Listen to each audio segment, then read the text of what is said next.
नहीं जीतेगा, हमारा मर्जी है, हमारा दिस इज अवर टारगेट, नहीं जीतेगा।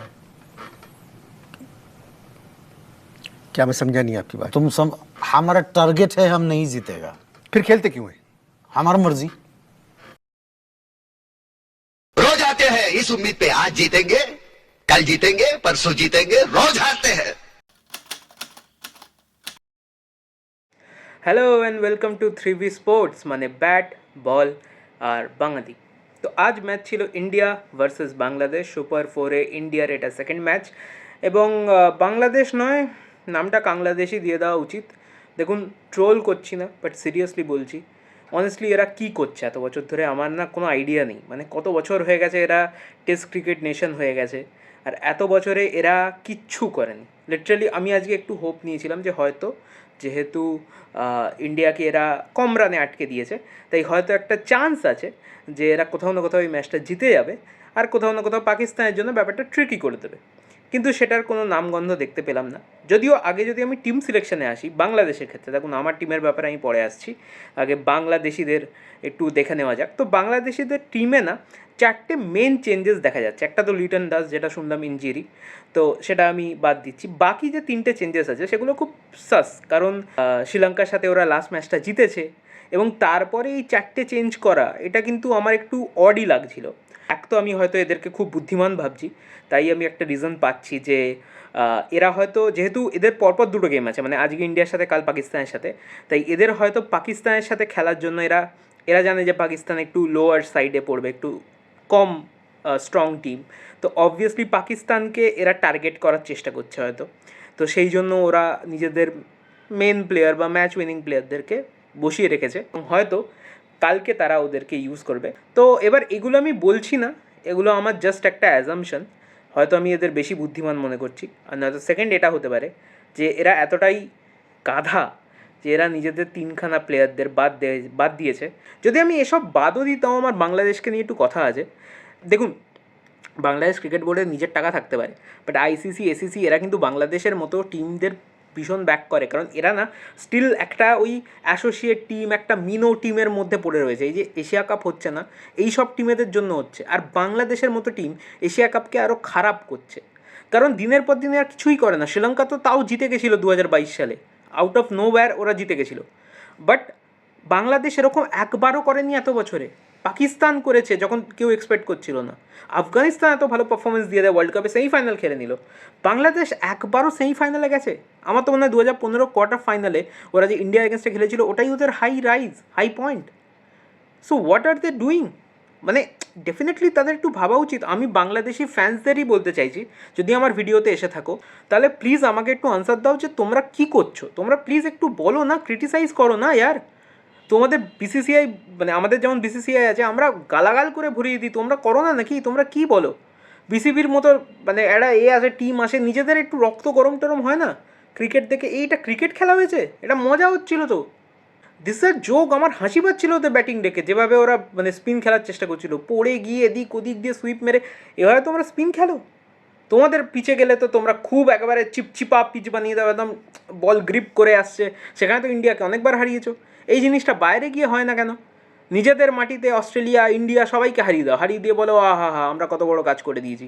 আরে ভাই, বাইরে গিয়ে খেলো, তবে না জিতবে। নিজেদের দেশে একটা দুটো সিরিজ মনোবলকে বাড়ানোর জন্য ঠিক আছে ভাই, বাট বাইরে গিয়ে না জিতলে আলটিমেটলি অ্যাচিভমেন্ট কোথায়? কোথাও নেই। বাংলাদেশ ক্রিকেট বোর্ডের প্রেসিডেন্ট আছে, সে বলে দেয় আমাদের লক্ষ্য হচ্ছে সবসময় নেক্সট ওয়ার্ল্ড কাপ। আর এটা নিয়ে তোমরা খুশিও হয়ে যাও না, কী করো আমরা জানি না। এনিওয়ে, একটু ভাই বেরো, একটু নিজেদের থেকে, মানে এত বড় রেভলিউশন করে নিলে তোমরা, গভর্নমেন্ট ফেলে দিলে, একটু ক্রিকেটটাকেও ঠিক করে নাও, একটু কম্পিটিশান দাও, কিছু তো করো ইয়ার। নিজেদের দেশের ক্রিকেটটাকে একটু তো আপ করো, একটু তো কম্পিটিশান বাড়াও। ক্রিকেট যে আজকে ডাইং স্পোর্টস হিসেবে একটু আধটু নাম হয়ে গেছে না, সেটা তোমাদের মতো টিমের জন্য। আফগানিস্তানের মতো টিমের জন্য লোকে এখনও ক্রিকেট দেখে। আফগানিস্তান, ওমান, ইউএসএ, এদের মতো টিমের জন্য লোকে ক্রিকেট দেখা আবার শুরু করছে, আর তোমাদের মতো টিমের জন্য লোকে ক্রিকেট দেখা ছেড়ে দিচ্ছে, এশিয়া কাপের বদনাম করছে। এশিয়া কাপের টিআরপি তোমাদের মতো ক্রিকেটের জন্য হচ্ছে না। ইন্ডিয়া ফাইট করবে কাদের সাথে? এরা এত বুদ্ধি লাগিয়েও কাল হেরেই যাবে। এই যে এত চেঞ্জেস করেছে, এত করেছে, কাল আমার তাও মনে হয় হেরে যাবে। যদি আমার কথাগুলো গায়ে লেগে থাকে, যদি ওরা কাল জেতে, আমি সত্যি বলছি আমি খুব খুশি হব। কারণ আমি সত্যি চাই যে পাকিস্তানের জায়গায় বাংলাদেশ আসুক। পাকিস্তানের মধ্যে একটা অভদ্র টিমের সাথে খেলার কোনো মানে হয় না। এই হলো বাংলাদেশ টিমের কথা। এবার যদি আমি একটু আমার টিমের ব্যাপারে আসি, তো আমার টিম তো কোনো চেঞ্জ করেনি, আমার টিম একদম আনচেঞ্জড হয়ে নেমেছে এবং একদম ঠিকই আছে। এই টিমটাই খেলবে পুরো এশিয়া কাপ, কোনো ডাউট নেই। 11 জনকে খেলাও। আমি বুমরাকে লাস্ট ম্যাচে একটু রেস্ট দিয়ে দাও ভাই, শ্রীলঙ্কার সাথে আমরা ফাইনাল পৌঁছে গেছি, বুমরাকে রেস্ট দিয়ে দাও, বাকি একটু এদিক ওদিক রেস্ট দিয়ে দাও।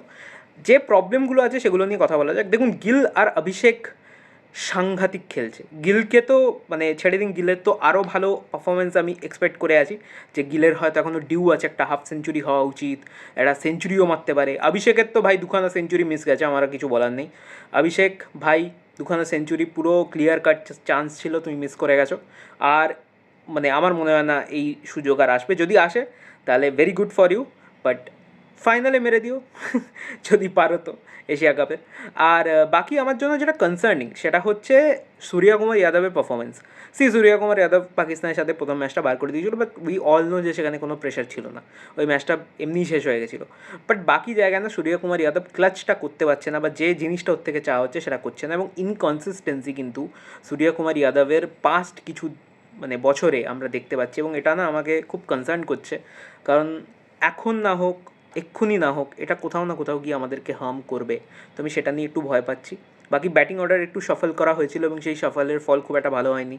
শিবম দুবে কিছু করতে পারেনি, হার্দিক পান্ডিয়া ট্রাইড। 112 রান ছিল 11 ওভারে যখন অভিষেক আউট হয়, এবং সেখান থেকে আমরা মাত্র 168 করেছিলাম। এবং ওই জায়গা থেকে আমি সত্যি চাইছিলাম যে ভাই বাংলাদেশ জিতে যাক, কারণ আমরা বাজে ক্রিকেট খেলেছি। সে যতই পিচ স্লো হোক, যতই যাই হোক, 168 169 করার মতো স্টেজে অভিষেক আমাদের ছেড়ে দিয়ে যায়নি। তো ওইটাকে কোনোভাবে আর্গিউ করো না যে ভাই পিচ স্লো ছিল, এই ছিল ওই ছিল, না। যাই থাকুক না কেন, আমরা অতটা ক্রিকেট খেলে নিয়েছি, এটাতে অ্যাটলিস্ট 180 হয়ে যেত। আপনি পাকিস্তানের কথা ভাবুন, পাকিস্তান এই পিচেই 10 ওভারে 90 থেকে এত রান চাপা সত্ত্বেও আমরা 171 করতে দিয়েছিলাম। হ্যাঁ মানছি, একটা ফ্লুকে একটা 6 লেগে গেছিলো লাস্ট বলে, ওটা না হলে হয়তো 166 67 হতো, বাট স্টিল পাকিস্তান অতদূর পৌঁছে তো গেছিলো। আমরা 168 অবধি যেতে পারলাম, এটা খুব বাজে ব্যাপার। আমাদের সত্যি 180 যাওয়া উচিত ছিল। আর একটা যেটা কনসার্নিং ব্যাপার সেটা হচ্ছে ক্যাচ ফেলা। ভাই এ কী ক্যাচ ফেলতে শুরু করেছে! 5টা ক্যাচ আজকে মিস হয়েছে, আগের দিন 4টে মিস হয়েছে, 9খানা ক্যাচ মিস হয়ে গেছে, মানে 9টা উইকেট পায়নি আমাদের বোলাররা টেকনিক্যালি দেখতে গেলে। আরও ম্যাচ ওয়ান সাইডেড হতো, এই যে বাংলাদেশ পাকিস্তান ম্যাচগুলো আছে না, আরও ওয়ান সাইডেড। এবার তুমি বলতে পারো ভাই জোর জবরদস্তি ক্রিটিসাইজ করছি, না ভাই, আমাদের কম্পিটিশান এদের সাথে নয়। আমাদের কম্পিটিশান ওয়ার্ল্ড কাপের সাথে, ওয়ার্ল্ড কাপ যারা খেলবে, অস্ট্রেলিয়া, সাউথ আফ্রিকা, ইংল্যান্ড, এদের সাথে। এরা ছাড়বে না, এরা এইসব কন্ডিশনেও ভালো খেলবে। এনিওয়ে বাংলাদেশের তরফ থেকে কিচ্ছু বলার নেই। এরা প্রথম 6 ওভার তো ইউটিলাইজই করতে পারলো না। আমি তো জানতাম, দেখুন চেস করতে গেলে প্রথম 6 ওভারই আপনাকে ইউটিলাইজ করতে হবে, যতই স্কোর থাকুক। First 6 ওভার্স is very important in UAE কন্ডিশনে, আবুধাবি হোক, দুবাই হোক, সব জায়গায় প্রথম 6 ওভার ইম্পর্টেন্ট। ওখানেই এরা পারলো না। বুমরার 3টে ওভার একেবারে গলার ওপর এসে গেল, এরা ঠেকাতেই পাচ্ছে না। বুমরা করেই যাচ্ছে, সুইং করেই যাচ্ছে, এরা ঠেকাতেই পারছে। হ্যাঁ টাফ ছিল। তারপর এলো স্পিনাররা, বরুণ চক্রবর্তী এগেনস্টে এরা একটু মানে দেখলাম বুদ্ধি খাটিয়েছে।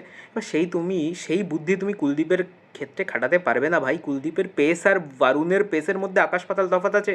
বরুণ জোরে বল করার জন্য যায়, কুলদীপ ফ্লাইট দেয়, স্লো করে। কুলদীপের এগেনস্টে সুইপ মারতে গেলে না, you have to be very careful. এটা করতে গিয়েই তো পাকিস্তান ডুবলো প্রথম ম্যাচে। তোমরা খেলা দেখো না, কী করো আমি তো জানি না। তারপরে হলো অক্ষর প্যাটেলের এগেনস্টে তো পা বসিয়ে সুইপ মারার সময়ও পাবে না, কারণ কোনটা টার্ন করবে, কোনটা ভেতরে ঢুকে যাবে জানি না। বাট এদের একটা ব্যাটার ভালো খেলেছে, স্যাফ বলে তার নাম ছিল।